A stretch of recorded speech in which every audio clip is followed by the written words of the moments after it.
story, and I hope that I can articulate this as best I can, because it's very hard to explain to people who didn't grow up the way I did. I grew up in a home where my parents left the Mennonite church, but they kept a lot of the Mennonite traditions. But I'm going to talk to you more about at 17 when I got married into a very strict Mennonite home. And in that home, we were taught that our husband is the head of the home and Christ is the head of the church. Now, I'm not going to really get into the religious part of it. I have a story to tell you which is so fun because it's really exciting for me. To make a long story short, I grew up in a different way that the rule of the woman. The woman needs to be home, homeschool her children. It was a very conservative life. And I love that life. So I'm not going to complain about that because that's the life I chose and the life I wanted to live. And then what happened was, back when, before we had the computer, I used to have a shortwave radio, and I used to listen to a pastor, a very older gentleman. I will not give specific names because this video is not about the people, but about a neat story that involves finding my sisters again. So what happened was, I would listen to this pastor on shortwave radio, and I really liked him. He passed away, and then another man took over, and they had a community. Now, community means that a bunch of families lived together, and he became on YouTube. And that was 9 years ago, and I watched him a lot. And then what happened was, they had a segment called Sister to Sister. And that means the women in the community would have a podcast, and they would talk, and it was a lot of fun because every Thursday I would listen to them, and I would be in the chats, and I would enjoy their talking. It was a lot of fun for me because it reminded me of back when I grew up. And the teachings they had, all but one major teaching, the teachings they had was what I grew up with. And there was two women on that I became really had a connection with. I don't know how to explain it. It's just every Thursday I was excited to hear them talk on their podcast, and I felt like I had a sisterhood with them. Well, after about 2 to 3 years, all of a sudden, one of the women was gone. Nobody talked about it, but she was not there anymore. And I was so sad because I felt this connection to them, even though I was considered an outsider because I was not part of the community. And what happened was, when they left the community, they were pretty much shunned. So you can take it how you want. It was caught. And they were shunned. So nobody was allowed to speak to them. I had no way of contacting her.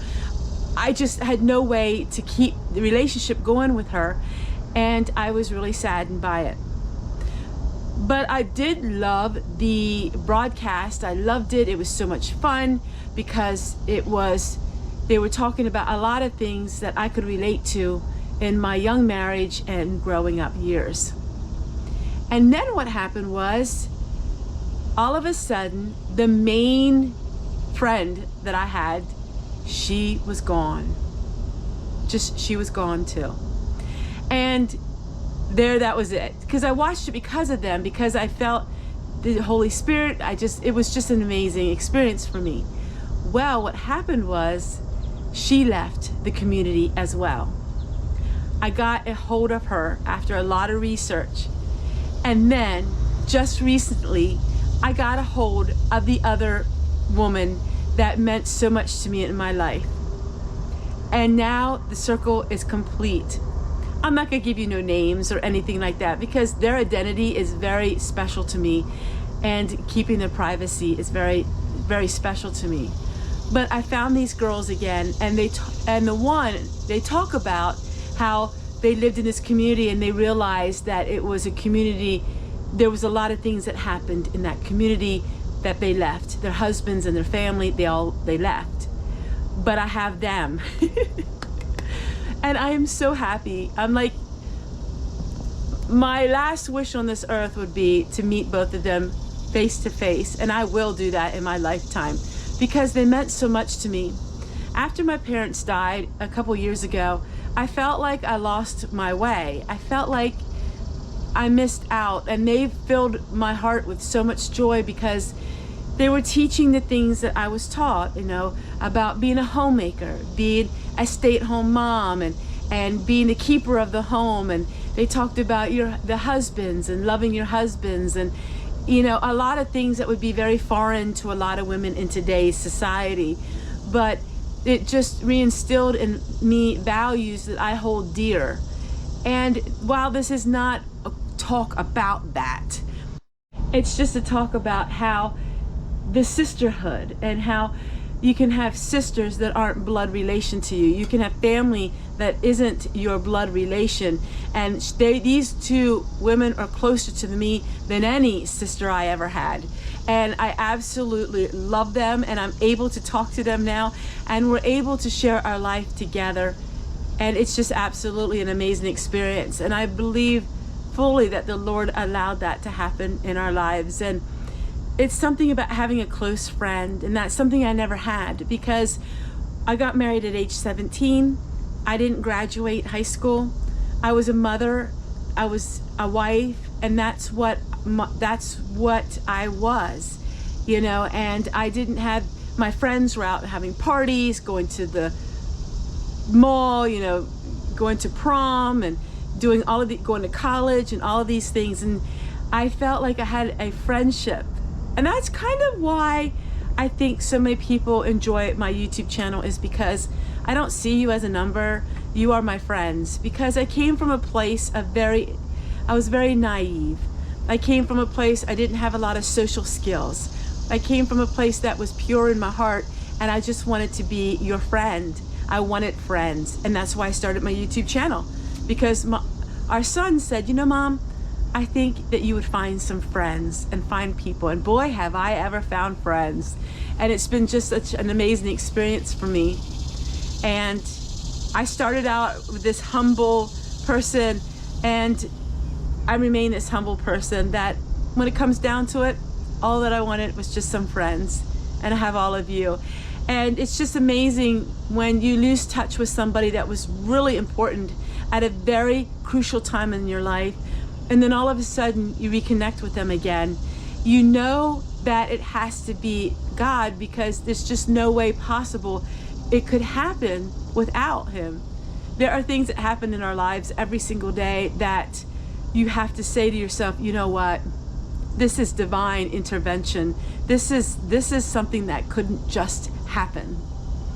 And while I believe that everything happens for a reason, for a season in our lives, whether they're good or they're bad, I do believe that everything can be turned into a lesson and can be turned into some kind of experience that can help others. I've always believed that. I always felt that no matter what happened in our lives, we can turn that around and turn it for positivity, even the darkest moments of our lives. I do believe that. Sometimes it takes years to get through something. Sometimes you never get through something, but all through it you can learn a lot. And that's what I'm taking from this story. And whether you would say I was sheltered, which I was, whether you would say you agree with how I was taught or you don't agree, what matters is finding that connection with people that meant a lot in your life, and you get to see them and hear from them again. And I'm really thankful for these two girls in my life, because they are my sisters. They're my soul sisters. And they are much younger than me, actually. They are much younger than me, but they are just, it's so amazing experience to have them back in my life. And I can find some old video clips of them, and I go back and watch them over again, the Bible lessons that they teach, because They have really helped me out so much in my walk with the Lord.